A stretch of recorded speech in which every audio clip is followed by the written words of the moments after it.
맥주 감사절을 맞이하면서 코로나 팬데믹이라고 하는 전무후무한 엄청난 고난의 폭풍우 속에서도 여기까지 우리 교회와 또 사랑하는 성도들의 가정을 인도해 주시고 이끌어 주신 우리 하나님께 무한한 감사와 찬양과 영광을 먼저 올려드립니다.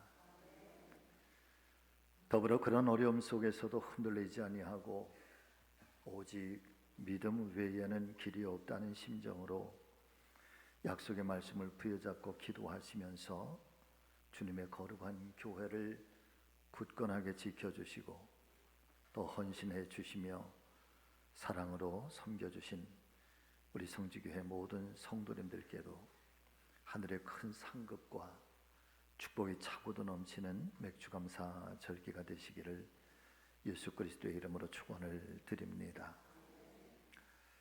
그러나 아직도 코로나의 여파가 완전하게 회복이 되지 않았고 오히려 코로나 이후에 한국 교회와 성도들의 신앙의 패러다임이 새롭게 변화되고 있는 것을 살펴본다면 아직도 우리가 가야 할 길이 요원하고 만만치 않을 것이라고 하는 생각을 지울 수가 없습니다. 그럼에도 불구하고 약속의 말씀 안에서 우리가 소망을 간직하게 되는 것은 하나님은 살아계신다 라고 하는 것이지요. 오늘도 살아계셔서 역사해 주시는 하나님께서 여기까지도 우리의 힘 가지고 살아온 것 아니고 여기까지도 하나님의 은혜와 사랑과 인도하심 때문에 나왔고 또한 여기가 끝이 아니라 우리가 가야 할 앞으로의 시간들까지도 하나님께서 먼저 앞서가시면서 우리 가는 길을 인도해 주실 것이라고 하는 이 믿음이 있어서 강하고 담대해질 수 있는 것 같습니다. 시편 30편 11절과 12절의 말씀은 시인을 통해서 우리에게 이렇게 증거를 해 주시고 있습니다. 주께서 나의 슬픔이 변하여 내게 춤이 되게 하셨다. 그리고 나의 베옷을 벗기고 기쁨으로 띠를 띄우게 하셨나이다. 바꿔서 말씀을 드리면 우리 하나님은 어떤 분이신가? 하나님은 슬픔이 변하여 우리가 춤을 추게 하시는 분이시다. 또 하나님은 어떤 분이신가? 나의 슬픔에 젖은 이 베옷을 벗겨주시고 기쁨의 띠를 띄우게 하시며 그 기쁨으로 우리를 충만케 해주시는 그런 하나님이시다 라고 고백을 하고 있는 것입니다.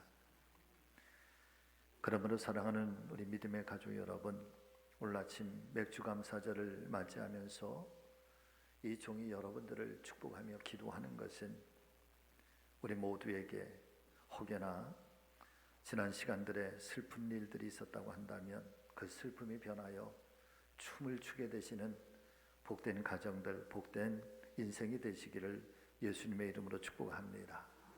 더불어서 범사에 감사하며 항상 기뻐하는 기쁨으로 충만한 삶을 살아가는 우리 교회 모든 성도님들 되시기를 간절히 소망합니다.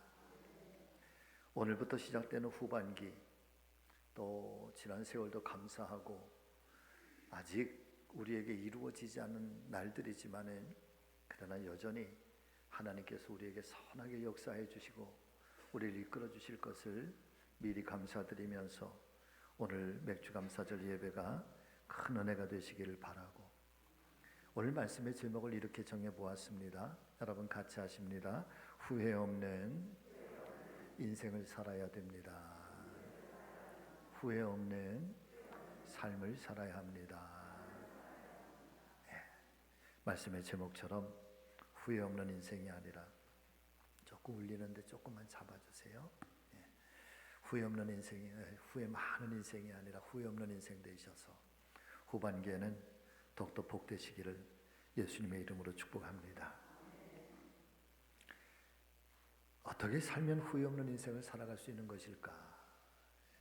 첫 번째는 하나님의 영광을 위한 인생을 살아야 합니다. 하나님의 영광을 위한 인생을 살아야 한다. 여러분, 살아야 한다라고 하는 말과 살아드려야 한다라고 하는 말은 조금 차이가 있습니다. 살아야 한다라고 하는 것은 내가 주체이지만, 그러나 살아드려야 한다라고 하는 것은 주님이 주체인 줄로 믿습니다. 고린도전서 10장 31절과 32절의 말씀을 보면은 바울은 교우들에게, 성도들에게 이렇게 권면을 하고 있습니다. 너희가 먹든지 마시든지 또 무엇을 하든지 다 하나님의 영광을 위하여 하라. 유대인에게나 헬라인에게나 혹은 하나님의 교회에나 거치는 자가 되지 말고 나와 같이 모든 일에 모든 사람들을 기쁘게 해서 자신의 유익보다는, 사랑하는 성도 여러분, 많은 사람의 유익을 구하고 그리고 그들로 하여금 구원을 받게 하라. 어쩌면 하나님의 사람들이 부름을 받은 성도로서 이제는 거기에 머물러 있는 것이 아니라 어떻게 더 한 걸음 나아가서 하나님의 영광을 위한 삶을 살아드려야 되는 것인지, 내가 사는 것만이 아니라 내가 살아드려야 되는 어떤 영적인 책임감들, 성도로서의 아주 무한한 그런 본분에 대해서 말씀을 해주시고 있는 것이죠. 코로나 바이러스가 유럽 전역으로 그렇게 번져가던 초창기 때에 사람들은 이 코로나, 하이를 좀 낮춰주고요, 소리를 조금만 좀 작게 해주세요. 너무 많이 울려요. 그 사람은 이 코로나 바이러스를 가리켜서 이퀄라이저라고 불렀다고 그래요. 이퀄라이저가 어떤 의미가 있는가 했더니 모든 계층의 사람들을 동등하게 만드는 사건이 될 거다. 실제적으로 코로나 바이러스 앞에서는 세계 최고의 갑부라고 하는 사람도, 또 한 나라의 공주도 여러분 목숨을 잃게 됩니다. 대통령도, 수상도, 정치가들도, 유명한 연예인들도, 영화배우들도 누구나 할 것 없이 이 코로나 바이러스 앞에서는 속수무책. 그래서 이퀄라이저, 모든 사람들이 동등하게 대해지는 그런 사건들이 될 것이다라고 하는 이 말이 일명 또 공감이 되는 것처럼 보여지기는 합니다. 그렇지만 실제적으로 그 속을 들여다보면 실망하지 않을 수가 없게 되는데, 왜냐하면 우리가 살아가고 있는 이 현재의 세상의 이 사회적 구조가 결국에는 가난하고 또 힘없고 또 병들고 연약한 소외된 계층의 사람들이 코로나 바이러스에게 훨씬 더 많은 피해를 당할 수밖에 없고 필연적으로 치명적인 고통과 슬픔을 당할 수밖에 없는 그런 사회적 구조를 가지고 있기 때문이라는 것입니다. 실제적인 예를 들어서 미국의 경우에 보니까 이 코로나 바이러스로 인해서 세상을 떠난 사람들, 사망한 사람들의 그 퍼센테이지가 나왔는데, 보니까 아프리카계 미국인들, 뭐 좋게 얘기하니까 아프리카계 미국인들인데 그냥 일명 얘기를 하면 흑인들입니다. 흑인들이 사망자의 42%에 달하고, 특별히 루이지애나나 미시시피 같은 경우에는 흑인들이 백인들에 비해서 사망률이 68%라는, 백인들의 사망률이 한 10.5%, 그 다음에 유색, 뭐 다른 아시아계나 이런 분들, 거기에 반해서 흑인들이 68%나 되더라는 거지요. 이 지역에 살고 있는 흑인들이 백인들에 비해서 더욱더 몸이 약하거나 건강하지 않았기 때문에 일부러 그렇게 흑인들이 더 피해가 컸던 것일까? 그런 이유 때문이 아니라 흑인들은 백인들에 비해서 경제적으로 가난할 수밖에 없었고, 결국 그 가난 때문에 각종 의료 보험을 비롯한 의료 시스템으로부터 적극적인 치료와 혜택을 받을 수 없었고, 결국에는 그 희생이 백인들에 비해서 상대적으로 커질 수밖에 없었다라고 하는 것이 이제 마지막 결론의 이야기인 것입니다. 어떻게 보면은 평상시에는 잘 보여지지 않았던 이 사회적 구조라고 하는 것, 눈에 보이지 않는 이 사회적 구조, 어떤 이 현상들이라고 하는 것들이 어떤 위기 앞에서는 아주 거대한 암벽처럼 그 차별과 그리고 그 소외됨과 그리고 그 배제됨이 장벽처럼 그렇게 버티고 있다는 것이죠. 이뿐만 아니라 코로나 바이러스가 저는 남긴 절대적인 후유증 가운데 정말 이 걱정과 염려가 되는 것은, 조금 낯설은 사회적 용어가 되겠습니다만은 이런 말이 생겨났습니다. non-social virus, 부정적인 사회 바이러스라고 하는 그런 뜻인데, 이 non-social 바이러스라고 하는 말의 의미가 도대체 뭘까? 이것이 지금 코로나 바이러스 이후에 이제 급속도로 번져나가서 마침내는 이 non-social 바이러스가 창궐하게 될 거라는, 창궐하게. 어떤 의미를 말하는 것일까요? 14세기 흑사병을 예로 들어서 이야기를 해주고 있는데, 14세기에 유럽 인구의 30% 이상 목숨을 잃은 일명 블랙데스라고 불리워졌던 이 흑사병이 유럽 전역에 창궐했을 때 이런 스토리가, 이런 이야기가 전해지고 있습니다. 한 지혜로운 현자가 한 도시를 방문하게 되는데, 한 1만 명 정도 살았던 아름다운 도시가 불과 몇 달 사이에 모두가 다 사망을 하게 돼. 폐허가 돼.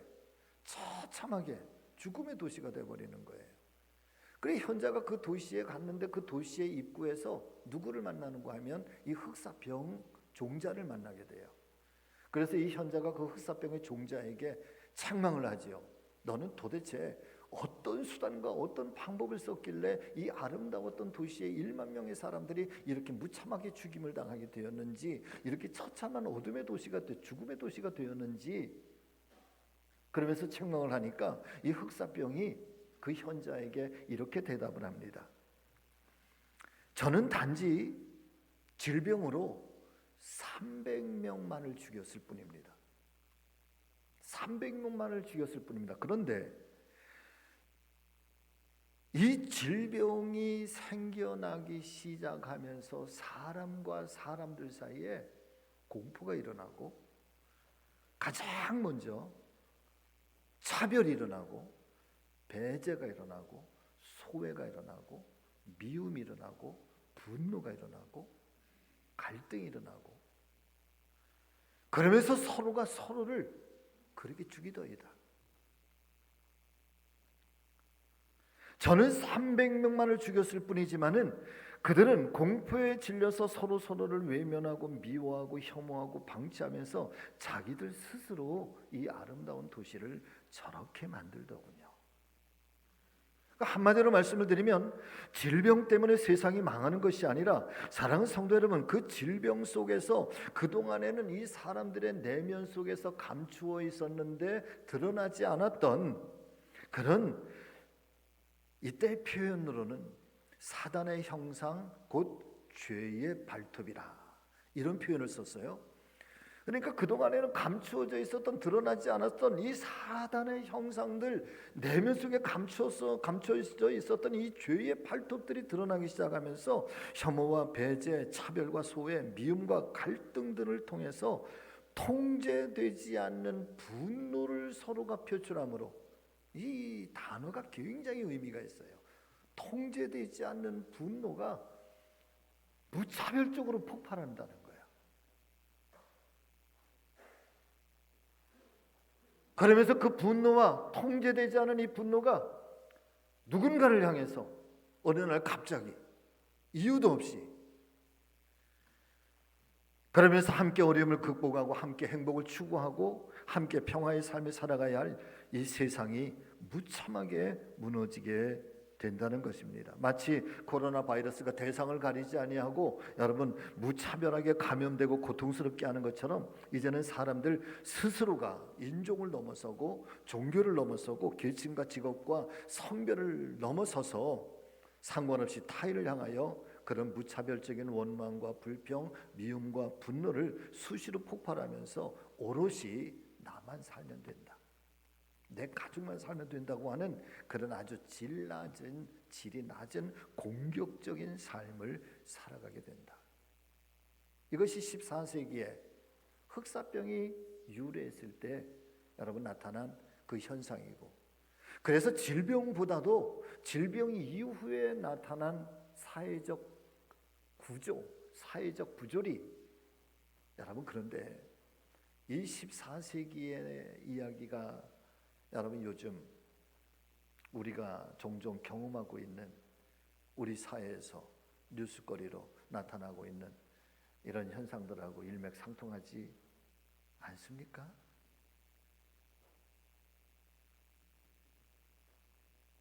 어쩌면 질병 자체가 무서운 것이 아니라 그 질병으로 인해서 사람들의 마음이 차갑게 변하고 서로를 향한 공동체 의식이 깨지도록 만들어버리는 것, 그런 정신적이면서도 영적이면서도 그런 내면적인 것.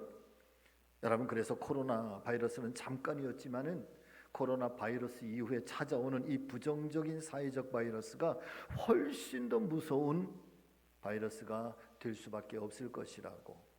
그래서 이것을 가리켜 넌 소셜 바이러스, 이것은 앞으로 점점 더 창궐해지게 될 것이다. 질병 때문에 세상이 망하는 것이 아니라 사람의 내면 속에 있는 이 사단의 형상들, 죄의 발톱들이 여러분 여과 없이 드러나고 분노의 표출들이 무작정 조건 없이 그냥 그렇게 표출되면서 세상은 서로가 서로를 그렇게 암담한 세상으로 그렇게 만들어갈 거라는 거예요. 무섭죠?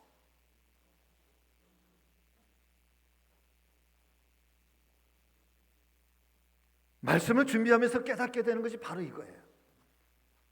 왜 이 하나님의 거룩한 교회와 왜 하나님의 거룩한 성도들이 이전보다 더 교회다워져야 되는지, 그리고 성도들의 삶이 더욱더 신령하면서도 신실한 은혜의 삶을 살아야 되는 것인지, 왜 교회가 본질성을 회복해야 되고 왜 성도들이 신앙의 본질성으로 다시 돌아가야 되는지, 왜 처음에 복음으로 돌아가야 되는지에 대해서 이 사회는 정확하게 교회들을 향해서 외치게 된다는 거지.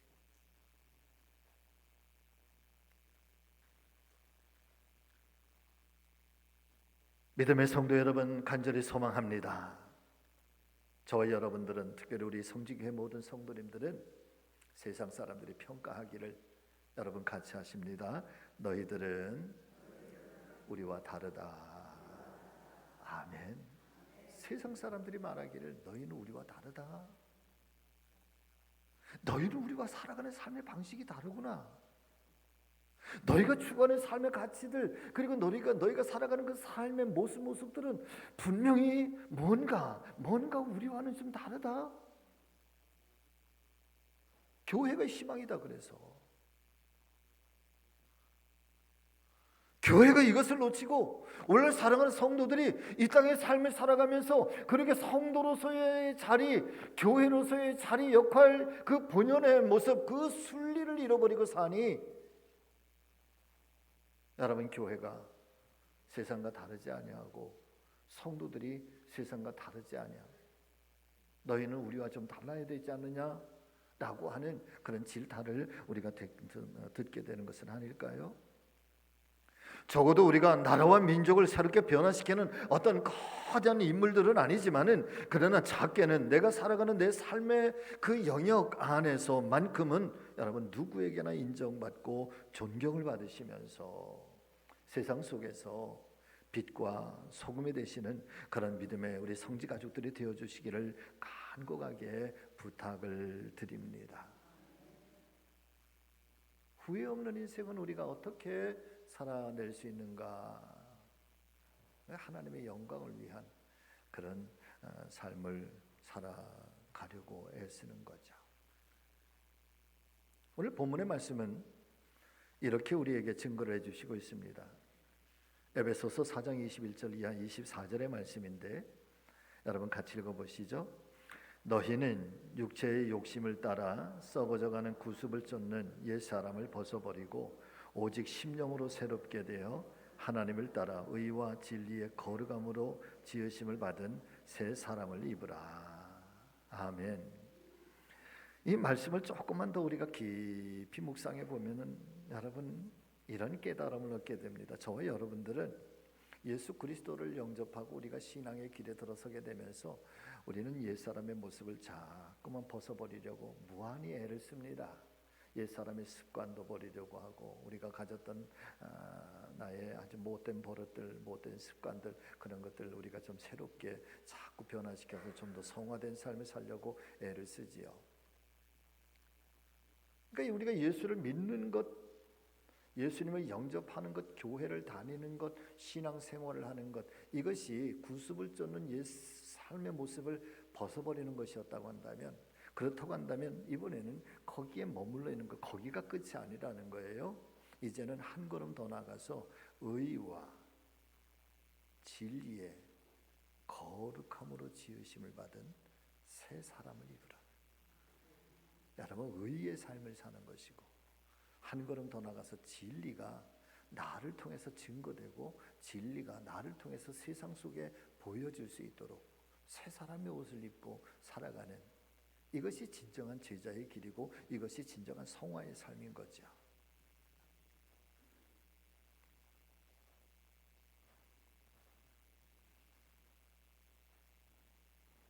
어제 한국기독교연구소에서 지난 한 달 동안 설문조사를 하고 발표한 내용들을 쭉 살펴보면서 안타깝게도 좀 실망한 모습, 실망한 것도 있고 또 희망을 삼게 되는 부분들도 있는데 실망한 걸 먼저 말씀을 드릴까요? 소망을 품은 걸 먼저 말씀을 드릴까요? 실망한 것부터 할까요? 실망한 거는 뭐냐 하면은 나는 그리스도인입니다. 나는 크리스찬입니다. 라고 하는 사람을 대상으로 해서 당신의 예배 생활을 하십니까? 예배 생활을 합니다. 그래서 예배 생활을 하는 사람들에게 설문조사를 했더니 영상 예배를 드리는 것도 하나님께 예배를 드리는 겁니다. 라고 응답한 사람이 70%예요. 인정합니다. 이미 우리가 지난 몇 년 동안 영상 예배를 드리면서 뭐 예전 같으면은 목숨 걸고 주일을 성수하고 예배는 하나님의 성전에 비가 오든 뭐 천둥이 치든 뭐 우박이 치든 그래도 하나님 성전에 찾아오셔서 예배를 드려야 예배입니다. 우린 그랬는데 코로나 때문에 언제부터인가 우리는 영상으로 집에서 예배를 드려도 하나님께서 받아 옳습니다. 하나님 무소부지하셔서 하나님 우리가 어디에서 예배를 드려도 하나님께서는 기쁘게 예배를 받으시는 줄로 믿습니다. 그런데 중요한 것은 영상 예배를 드리는 것이 중요한 것이 아니라 그 예배가 정말 하나님께서 기뻐하시는 신령과 진정을 다해서 드려지는 예배인가라고 하는 거죠. 여러분 영상 예배를 드려본 경험들이 있으시죠? 그러면 하나님 성전에 나오셔서 이렇게 예배를 드리시는 것과 집에서 여러분 영상으로 예배를 드릴 때 정말 집에서도 아주 신실하게 또 그렇게 온 마음을 다해서 집중해서 여러분 그렇게 예배가 드려지시던가요?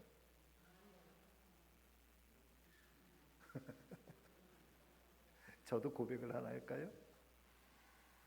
감리사 연수를 갔는데 몸이 얼마나 피곤한지 하루에 막 2만 킬로, 2만 보를 걷더라고. 2만 킬로가 아니라 2만 보를 걷더라고. 그런데 피곤하니까 저녁 때 들어와서 저녁 먹으면 막 씻지도 못하고 그냥 막 잠이 들었는데 자다가 딱 깨서 일어나면 우리 교회 새벽 예배를 드리는 시간인 거야. 그래서 딱 유튜브를 열고 보니까 예배가 이제 막 시작이 되는 거예요. 너무 좋은 거예요. 그래서 제가 자리에서 벌떡 일어나서 옷을 주섬주섬 다 입고 넥타이를 탁 매고, 그리고 나서 유튜브를 다 열어놓고 방석을 깔고 책상을 놓고 성경책을 다 놓고, 그리고 나서 하나님 앞에 찬송을 부르고 목사님께서 증거해 주시는 그 말씀을 은혜로 들으면 얼마나 좋겠습니까? 근데 제가 어떻게 예배를 드리는가 하면은 침대에 쫙 누워서 베개를 배에다가 딱 깔고 이렇게 누워가지고 앞에 놓고서는 또 깜빡 졸다가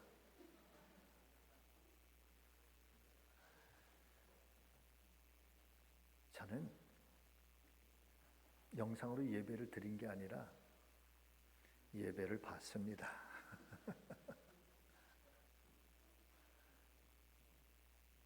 이게 70%가 영상으로 예배를 드려도 나는 하나님께 예배를 드렸다, 그렇게 생각을 하는데 좀 실망되더라고요. 그래도 희망이 되는 것은 아주 중요한 메시지였어요. 저는 아주 굉장히 깊이 들었어요. 그게 뭔가 하면 이제는 우리에게 하나님의 말씀 본체를 우리에게 들려달라 그래요. 하나님의 말씀 자체를. 그러니까 코로나 바이러스 이후에 정말 이제 요청하고 기도하는 게, 원하는 게 뭐냐면, 아주 갈망하는 게 뭐냐 하면은 제자 훈련도 아니라는 거야. 제자 훈련도 아니래. 헌신과 봉사도 아니래. 성도 간의 교제도 아니래. 아닌 게 아니라 이것보다 앞서고 싶어, 더 갈망하는 게 있대. 그게 뭐냐면 하나님의 말씀을 들려주세요.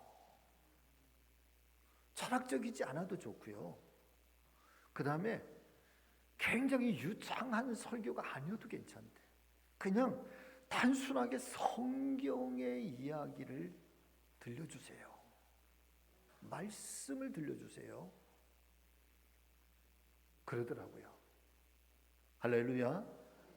이게 무슨 의미인가 하면은 코로나 바이러스로 인해서 쇠약해지고 메말랐던 그 심령들이 다시 하나님의 말씀으로 돌아가고 싶어하고, 하나님의 음성을 듣고 싶어하고, 하나님께서 우리에게 어떻게 말씀을 통해서 우리에게 말씀하시는지 다시 하나님께로 돌아가고 하나님께 집중하고 싶어한다는 한국교회 성도들의 열망이에요. 저는 이게 얼마나 큰 소망이 되는지 몰라요.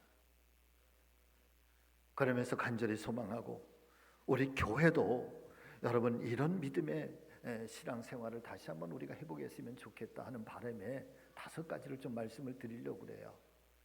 첫 번째는 여러분 같이 하십니다. 내가 내 자신이 모이는 교회로서의 신앙생활에 열심을 내주십시오. 아멘. 여러분, 우리 자신이 교회고요, 내 몸이 거룩한 성전입니다.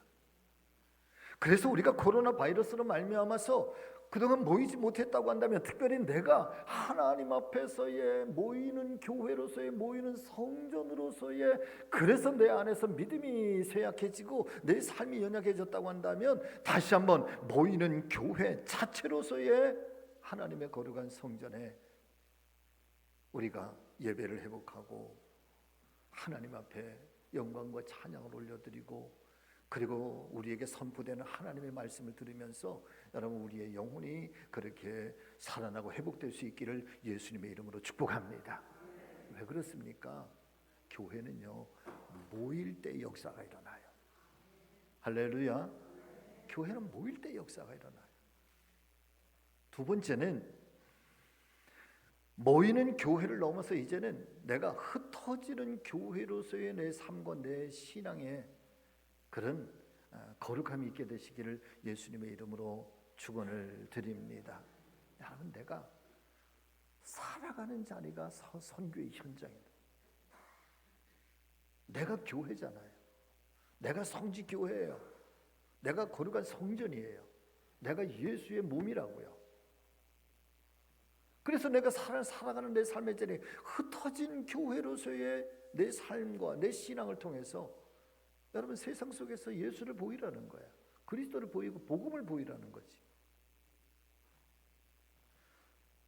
세 번째, 정말 간곡하게 부탁을 드리고 또 부탁을 드리는 것, 한국 교회가 성결할 수밖에 없었고 부흥할 수밖에 없었던 것, 여러분 새벽 제단의 등불이 되어 주시기를 바랍니다. 새벽 제단의 등불이 되어 주세요. 새벽 제단의 등불을 밝혀 주시기를 바랍니다. 내 삶의 내 신앙의 근간이 되었고 내 삶에 어렵고 힘들었던 시절에 나를 이겨나가고 또 내가 하나님의 복을 받을 수밖에 없었던 그 믿음이, 여러분 한 가지를 뽑으라고 한다면 여러분들에게는 누구나 다 새벽 제단의 추억이 있는 거예요. 잃어버린 거예요. 무릎으로 사는 것을 잃어버리는 거예요. 하나님 앞에 깨어 있어서 기도하는 삶을 잃어버린 거예요. 하나님 앞에 깨어서 기도하는 삶을 잃어버리고 우리가 무릎을 꿇는 것을 잃어버리면 여러분 교만해집니다. 내 힘으로 살아온 것 같아요.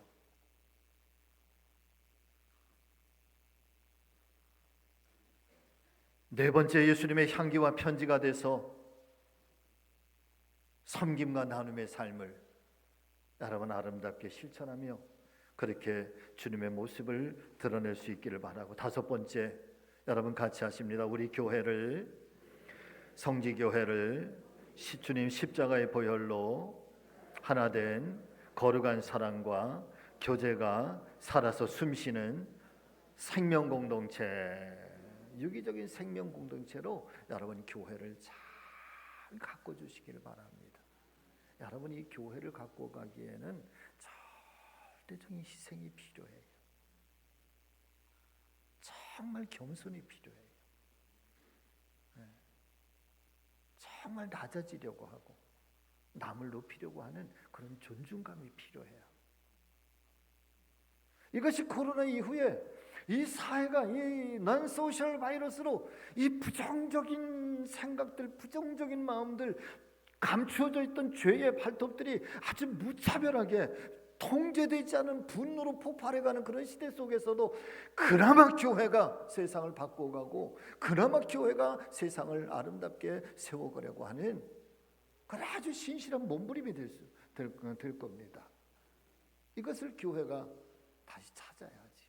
그래서 내가 내 삶을 통해서 하나님의 영광을 그렇게 만들어가는 그런 믿음의 우리 사랑하는 성지 가족들 되시기를 여러분 예수님의 이름으로 축복합니다. 두 번째는 면류관을 쓰는 상급받는 인생이 되어야 후회 없는 인생이 됩니다. 저는 지금도 어린 시절에 그 부흥회 때 곽전태 목사님이 하셨던 말씀이 간혹 가다가 생각이 나요. 곽전태 목사님 목소리가 얼마나 골골하시요. 그냥 천둥 같잖아요. 확 얘기를 하죠. 그때 하신 말씀이 이래. 하나님 앞에 섰을 때 남은 다 면류관을 받는데 당신 혼자 개털 모자 쓰지 마라 그러더라고. 무슨 모자? 당신 혼자 개털 모자 쓰지 말래. 저는 그때 그게 그냥 단순하게 그렇게만 그냥 그래 우리 개털 모자 그럼. 그런데 인생을 이렇게 쭉 살아오고 목회를 하면서 젊을 때인 걸 잘 몰랐는데 이제 뭐 시간이 지나가면 인생은 늙어지는 거잖아요. 그러면서 그래 하나님 앞에 섰는데 남들은 다 면류관을 받는데 말이야 나만 혼자 개털 모자 쓰고 있으면 어떡하지? 그때 부끄러워서 어쩌나 하는 그런 생각들이 가끔가다 이렇게 그 어르신의 말씀이 여러분 떠오르게 돼요. 지금은 우리나라의 사회복지시설과 이 장애인 등을 비롯한 소외계층들을 위한 복지 정책들이 많이 좋아졌지만 그럼에도 OECD 국가 중에서는 아직도 최하위라 그래요. 그런데 이런 우리나라가 이런 사회복지 정책들이나 복지가 조금 그나마 좋아지게 될 수 있었던 그 밑거름이 될 수 있었던 한 사람이 있는데 여러분 그 사람의 이름은 바로 김근영이라고 하는 31세의 젊은 청년이라고 합니다. 1985년에 굴주의 한국일보가 한 사람, 한 젊은 청년의 그 짧은 인생에 대해서 기획 보도를 하게 되는데 그 김근영이라고 하는 청년에 대한 기사를 써요. 이 김근영이라고 하는 청년은 행정고시 1차를 합격을 합니다. 15살에 부모를 다 잃고 그리고 고아가 돼서 검정고시로 그리고 열심히 살아서 행정고시를 그렇게 합격하면서 인생에 정말 장밋빛 인생을 꿈꾸게 돼요. 그런데 어느 날 몸이 아파서 병원에 갔는데 폐혈증이 왔다는 거예요. 신부전증이 급성 신부전증이 와서 얼마 못 산다. 이게 마지막 최종 판정을 받은 거예요. 그때 당시만 해도 여러분 신부전증 굉장히 무서운 병입니다. 폐혈증은 뭐 더 말할 것도 없고 지금도 폐혈증은 위험하죠. 그렇게 내가 죽어가고 있다는 사실을 받아들이지 못해서 처음에는 너무나도 고통스러운 하루하루를 보내게 되는데 그런데 어느 날 문득 마음속에 성령께서 이런 소리를 들리셔. 내게 남겨진 시간이 얼마 남지 않았는데 내가 이렇게 원망하고 이렇게 어둠 속에서 몸부림치다가 세상을 떠나갈 수는 없다. 내게 주어진 시간이 얼마나 될런지 모르지만 그러나 내가 남은 시간만큼이라도 내가 누군가를 위해서 살아보겠다. 그래서 이 젊은 청년이 얼마 안 되는 자기의 재산을 정리하고 둔촌동의 판자촌에 들어가. 그리고 그 판자촌에서 조그마한 쇠방을 얻어서 여러분 거기에서 그 행여병자들 한 사람 한 사람 데려다가 먹이고 입히고 같이 삽니다. 그것이 점점 불과 몇 개월 안 돼서 120여 명의 사람들이 생겨나게 돼요. 자기 혼자 이제 감당할 수가 없게 되는 거예요. 근데 뜻하지 않게 돕는 사람들이 생겨나기 시작하면서 그러면서 애덕의 집이라고 하는 그런 자활센터를 여러분 그렇게 만들게 돼. 이 애덕의 집이 슬로건이 사랑, 나눔, 함께하는 세상이에요.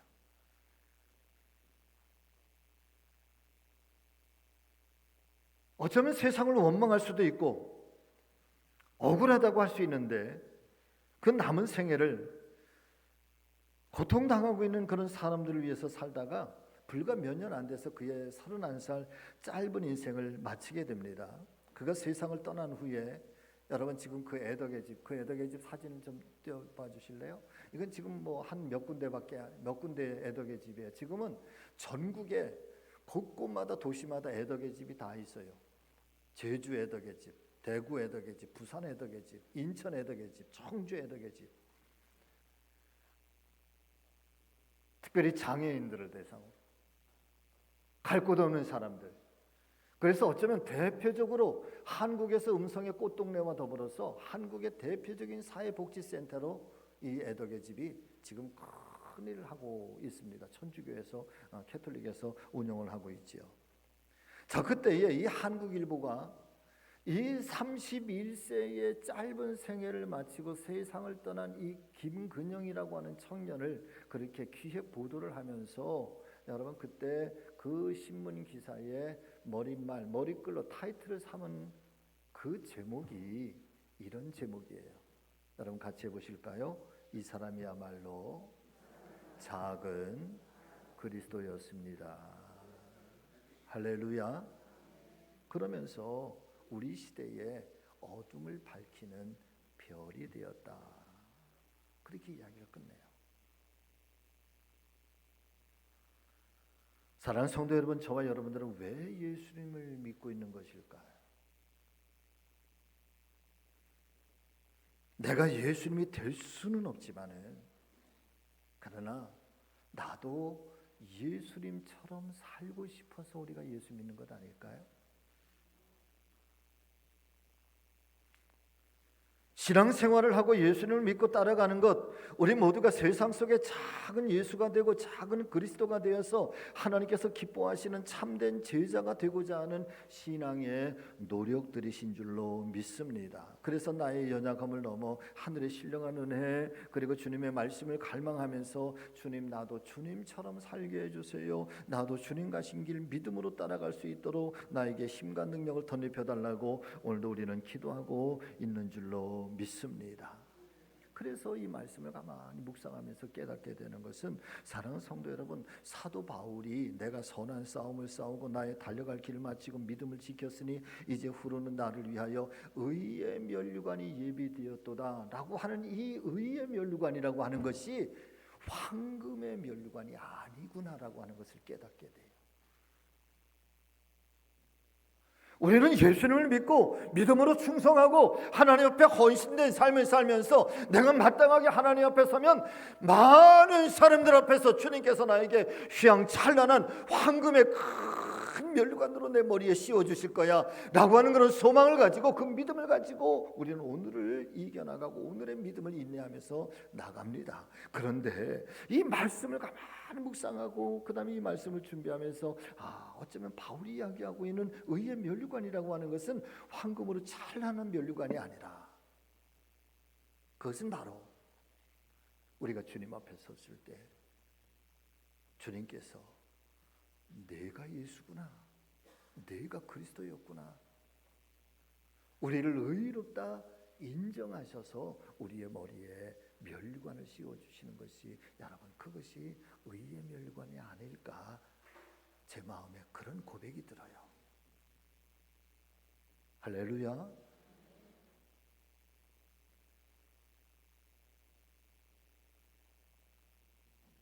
황금빛 번쩍이는 그런 면류관은 아닐지도 모르겠습니다.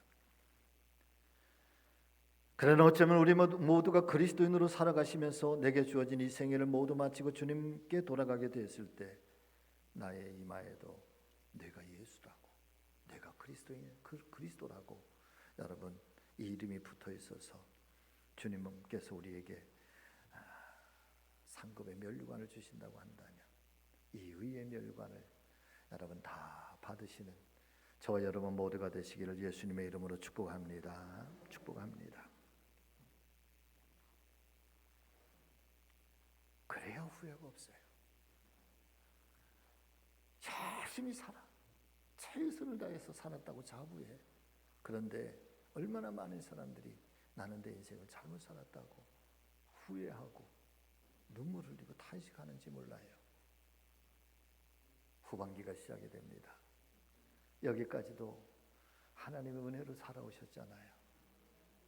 앞으로도 하나님 그렇게 우리를 은혜로 인도해 주실 줄로 믿습니다. 모쪼록 살아가시면서 후반기에는 후회를 남기지 말고 내 인생의 최고의 영광의 그런 시간들이었노라 고백할 수 있는 그런 2023년도 후반기가 되시기를 예수님의 이름으로 축원합니다. 말씀을 마치겠습니다. 여러분 같이 하십니다. 천국 문을 여는 열쇠는 믿음이 열쇠입니다. 그러나 이 땅에서 축복의 문을 여는 열쇠는 성도로서의 충성과 성스러운 삶입니다. 아멘. 이 땅에서의 축복은요, 성스러운 삶에 있어요. 힘차게 출발하세요. 기도하겠습니다. 살아계신 주님, 오늘 맥주절에 저희가 주님을 향해서 고백할 수 있는 것, 이 모든 것이 주님의 도우심이고 주님의 인도하심입니다. 이제 후반기에는 또 우리가 어떻게 살아드려야 될까? 오늘 말씀을 기억하며 후회 없는 인생이 될 수 있도록 성령께서 우리의 삶을 인도해 주시고 동행하여 주시옵고 저희를 주님의 귀한 도구로 청지기로 사용하여 주시옵소서. 그래서 이 땅의 삶이 풍성하고 이 땅의 삶이 기쁨의 삶이 될 수 있도록 우리 사랑하는 교회와 우리 성지 가족들을 축복하여 주시옵소서. 감사하며 예수님의 이름으로 기도하옵나이다. 아멘.